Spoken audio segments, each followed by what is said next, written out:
Putin cambia el rumbo tras una muerte misteriosa y lanza una amenaza nuclear justo cuando la guerra en Ucrania entra en una fase más tensa, más arriesgada y más difícil de controlar.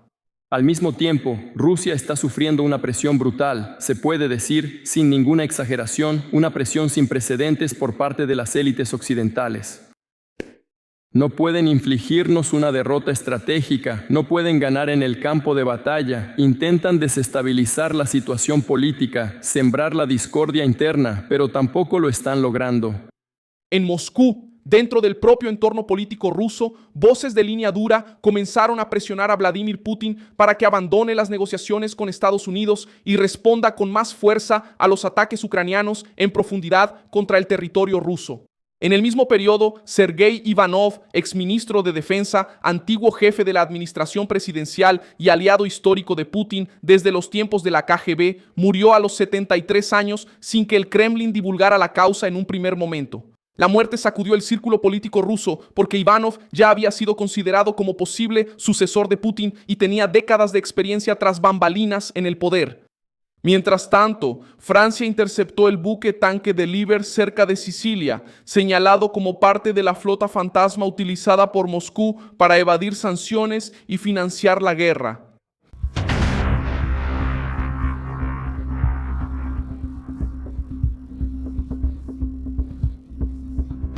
Rusia ahora parece presionada desde dentro, rodeada desde fuera y empujada hacia una respuesta peligrosa. Ya te voy a contar todo eso.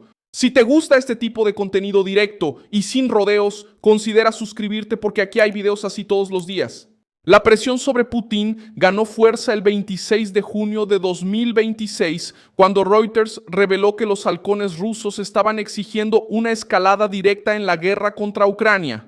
El grupo no solo habla de continuar el avance militar. Parte de esas voces quiere el abandono de las conversaciones mediadas por Estados Unidos, ataques más duros contra centros de decisión ucranianos e incluso la consideración de armas nucleares tácticas. Esa es la parte más grave de las noticias que circulan porque pone la palabra nuclear nuevamente en el centro de la guerra. Konstantin Malofeyev, empresario nacionalista y una de las voces más agresivas de ese campo, preguntó públicamente por qué Rusia no usa las armas nucleares, que según él fueron acumuladas justamente para este tipo de situación. No es una queja cualquiera de Internet. Es un mensaje que viene de sectores que quieren ver al Kremlin reaccionar con más fuerza después de los ataques ucranianos en suelo ruso. Ucrania intensificó los ataques con drones contra objetivos dentro de Rusia y eso afectó la imagen de control que Putin intenta vender desde hace años. Moscú siempre intentó presentarse como una potencia inmune, blindada y capaz de aplastar la resistencia ucraniana con el tiempo. Pero los ataques en profundidad mostraron otra cosa. Es ahí donde la amenaza nuclear entra como herramienta de intimidación. Él usa el miedo como arma política porque sabe que la palabra nuclear provoca una reacción inmediata en cualquier capital occidental.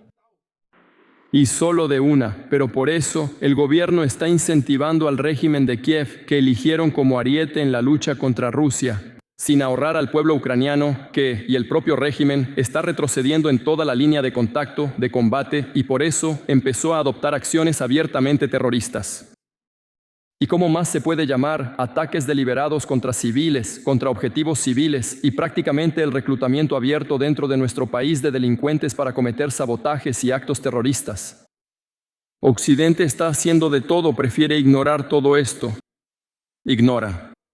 Y al mismo tiempo impone, precisamente contra nosotros, nuevas sanciones ilegales. Lo enfatizo. Una vez más, destaco, Rusia resiste con confianza todos los intentos de frenar nuestro desarrollo. Tenemos fuerza, recursos y suficiente voluntad política. Nadie debe tener dudas al respecto.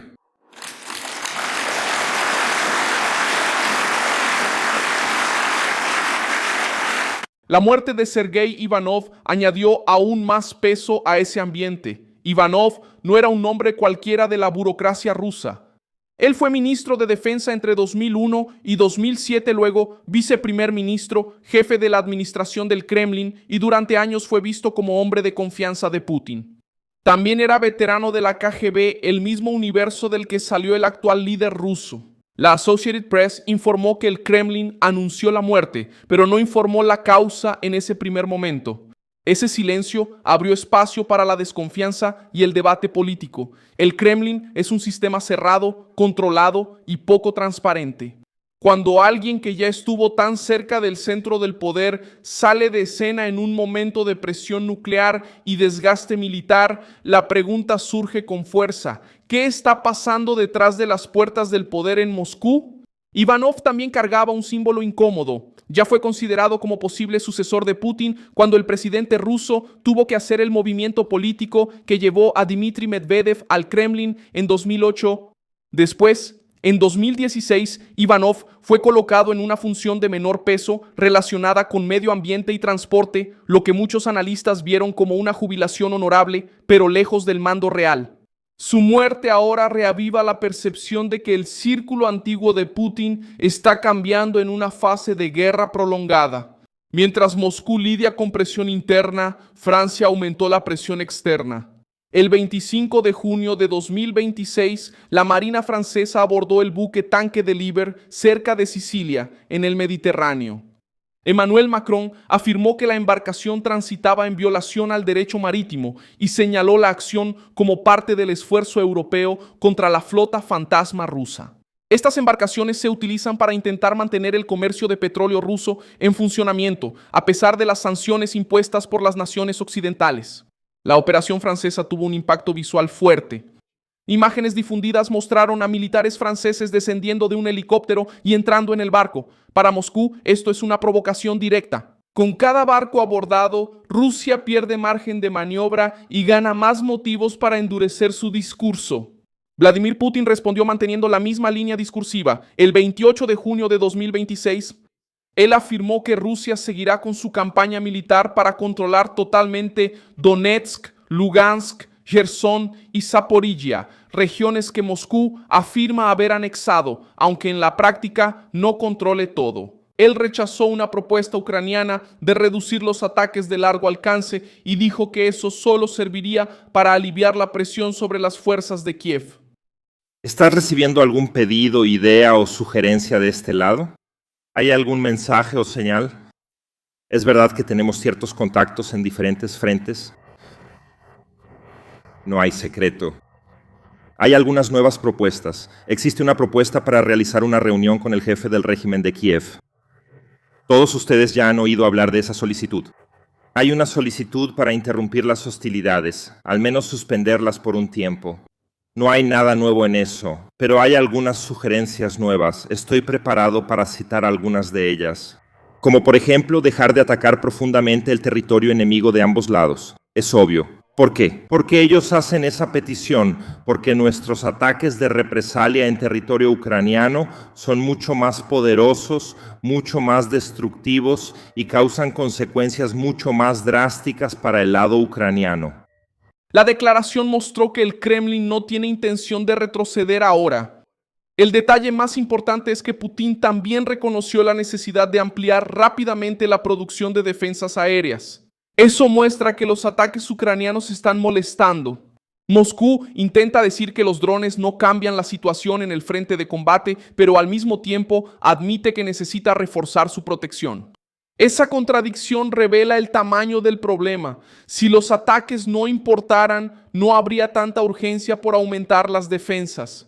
En el frente de batalla, Rusia presiona Kostiantynivka, una ciudad estratégica en el llamado Cinturón de Defensa Ucraniano, en el este.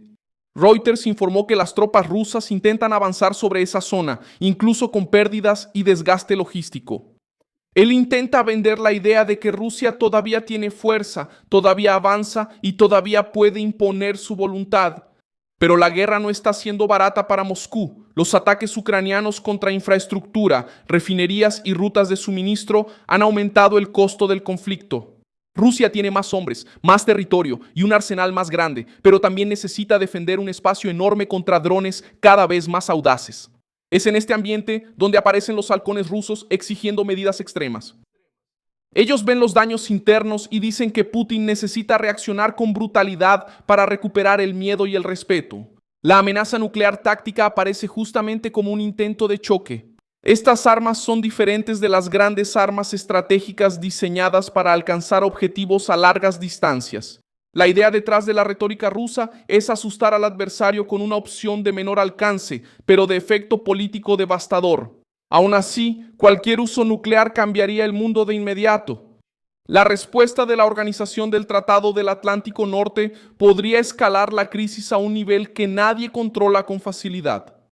Cuando aliados, blogueros, nacionalistas y empresarios influyentes empiezan a tratar el arma nuclear como una opción aceptable, la frontera de lo absurdo se va desplazando.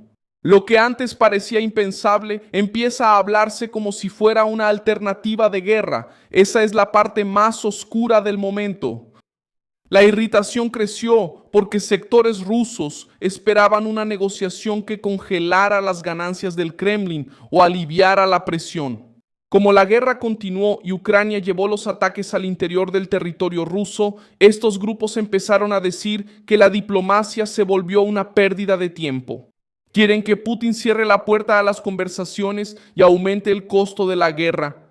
Muchas gracias por ver este video hasta el final. Apoya nuestro proyecto y contribuye económicamente a través de la clave PIX que aparece en tu pantalla.